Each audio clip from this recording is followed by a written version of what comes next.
تعصب سے آزادی۔ ہمیں اپنی نجات کے تجربے کی حقیقت کا مظاہرہ خدا سے اور تمام انسانوں سے حقیقی محبت کرتے ہوئے کرنا ہے۔ یہ اصول دراصل ایک شاندار کہانی سے اخذ کیا گیا ہے، یعنی ایک تمثیل میں سے ہے جو کہ یسوع نے سنائی، اور بہت سے لوگ ہیں جو اس کہانی سے واقف ہیں، بلکہ وہ لوگ بھی جو یسوع کی پیروی نہیں کرتے، اور یہ کہانی ہے نیک سامری کی۔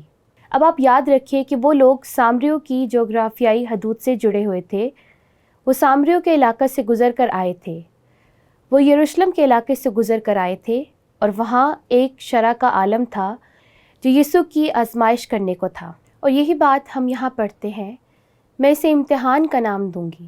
لوکا 10 باب کی 25ویں آیت میں ہم دیکھتے ہیں، دیکھو ایک شرع کا عالم اٹھا اور یہ کہہ کر اس کی آزمائش کی۔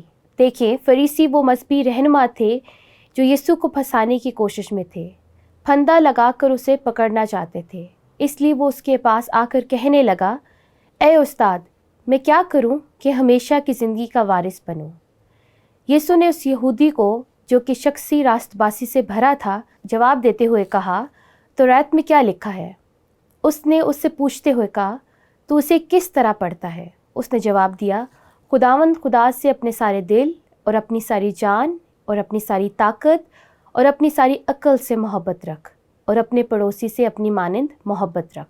لیکن یاد رکھیں، حقیقت میں ایسا کرنا ناممکن ہے، اس لیے ہمیں ایک نجات دہندہ کی ضرورت ہے۔ ایسا کوئی نہیں جو کامل محبت رکھ سکے، کیونکہ اگر ہم ایسا کر پائیں تو ہم خدا کی مانند ہو جائیں گے۔ لیکن یسوع نے اسے جواب دیا، تو نے ٹھیک جواب دیا، اگر تو یہی کرے گا تو تو ہمیشہ کی زندگی پائے گا۔ لیکن ظاہر ہے، جیسا کہ ہم جانتے ہیں کہ ہم ایسا کچھ بھی نہیں کر سکتے، کوئی ایسی نیکی نہیں کر سکتے کہ ہمیشہ کی زندگی کی وارث بنے۔ لیکن یسوع نے کہا، تو نے ٹھیک جواب دیا ہے، شریعت یہی کہتی ہے، یہی کر تو تو جیے گا۔ لیکن غور کرے کہ وہ خود کو راست باز ظاہر کرنا چاہتا تھا۔ آپ نے دیکھا کہ وہ جانتا تھا کہ جس آیت کا حوالہ اس نے دیا ہے وہ اس کے معیار کے مطابق زندگی بسر نہیں کر رہا، لیکن خود کو راست باز ٹھہرانا چاہتا تھا۔ اور پھر یسوع سے پوچھا کہ میرا پڑوسی کون ہے؟ میرا خیال ہے کہ وہ یہ جانتا تھا کہ وہ جانتا ہے کہ اس کا پڑوسی کون ہے، کیونکہ سامری یہودیہ کے بالکل ساتھ کے علاقے میں رہتے تھے۔ اس لیے یسوع نے اس موقع پر نیک سامری کی کہانی سنائی، کیونکہ ایسا ہوا جیسا کہ یسوع نے کہا۔ ایک شخص تھا جو کہ یروشلم سے یریحو کی جانب سفر کر رہا تھا۔ یریحو کی راہ پر یروشلم 2500 فیٹ اونچا ہے اور یریحو ڈھلانی علاقے میں ہے، اور وہ راستہ نیچے کی جانب جاتا ہے۔ اور اس شخص پر ڈاکوؤں نے حملہ کر دیا اور اسے پیٹا اور اس کا سب کچھ چھین لیا۔ پھر وہاں سے ایک کاہن کا گزر ہوا۔ یسوع اپنی بات کا آغاز ایک ایسے شخص سے کرتا ہے جو شرع کا عالم ہے، تاکہ وہ اس مثال سے مماثلت پیدا کر سکے۔ لیکن وہ سڑک کی دوسری جانب ہو کر وہاں سے گزر جاتا ہے، اور پھر یسوع اپنی تمثیل کو وسعت دیتے ہوئے وضاحت کرتا ہے کہ پھر وہاں سے کسی لاوی کا گزر ہوا، کیونکہ کاہن لاویوں کے قبیلے ہی سے چنے جاتے تھے، لیکن یہ لاوی بھی کچھ نہیں کرتا۔ یسوع اس موقع پر اس شخص کو گرفت میں لے لیتا ہے۔ پھر ایک سامری وہاں آتا ہے، ایک سامری جسے تمہارا کوئی سروکار نہیں ہے، اور یہی لوگ تمہارے پڑوسی ہیں۔ اور دیکھیں کہ کس طرح یسوع ایک کاری ضرب لگاتا ہے۔ وہ سامری اس کے پاس آتا ہے، اس کی مرہم پٹی کرتا ہے اور اسے سرائے میں لے جاتا ہے، اور مالک کو 2 دینار دیتا ہے جو کہ 2 دن کی اجرت کے برابر تھے۔ وہ سرائے کے مالک سے کہتا ہے، تم اس کا خیال رکھنا، میں واپس آؤں گا اور زیادہ خرچ ہوا تو مزید اور دوں گا۔ یسوع اب اس مذہبی رہنما سے مخاطب ہے جو کہ اپنے رویہ سے خود کو راست ٹھہرانے کی کوشش کرتا ہے، اور پھر یسوع اس کی آنکھوں میں آنکھیں ڈال کر کہتا ہے، ان تینوں میں سے اس شخص کا جو ڈاکوؤں میں گھر گیا تھا، تیری دانست میں کون پڑوسی ٹھہرا؟ اب اس شخص کے پاس کوئی چارہ نہ تھا۔ یہ ایک واضح تمثیل تھی۔ وہ جس نے اس پر رحم کیا، یسوع نے اسے کہا، جا تو بھی ایسا ہی کر۔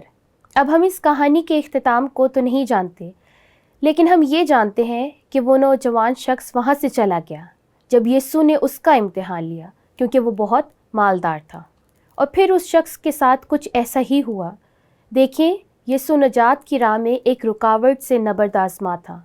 اس نوجوان دولت مند شخص کے اندر لالچ کا مسئلہ تھا، لیکن وہ وہاں نہیں رکا تاکہ وہ اس بات کو سمجھے جب یسوع نے اسے کہا کہ اپنا سب کچھ بیچ کر غریبوں کو دے دے۔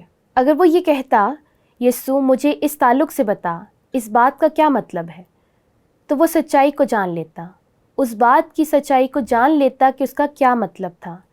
شرع کے سالم کے اندر تعصب کا مسئلہ تھا جو وہ سامریوں کے برخلاف رکھتا تھا۔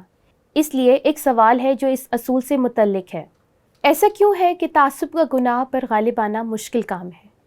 ہم نے اس تعلق سے پہلے بات کی ہے، لیکن اس کے کچھ حصے کا تعلق اس حقیقت سے ہے کہ یہ بات ہماری شخصیات پہ تاثر کیے ہوئے ہے۔ یہ ہمارے وجود کا حصہ ہے کہ ہم کون ہیں اگر ہم ایسے ماحول میں پرورش پاتے ہیں جہاں متعصبانہ رویوں کا عام اظہار کیا جاتا ہے۔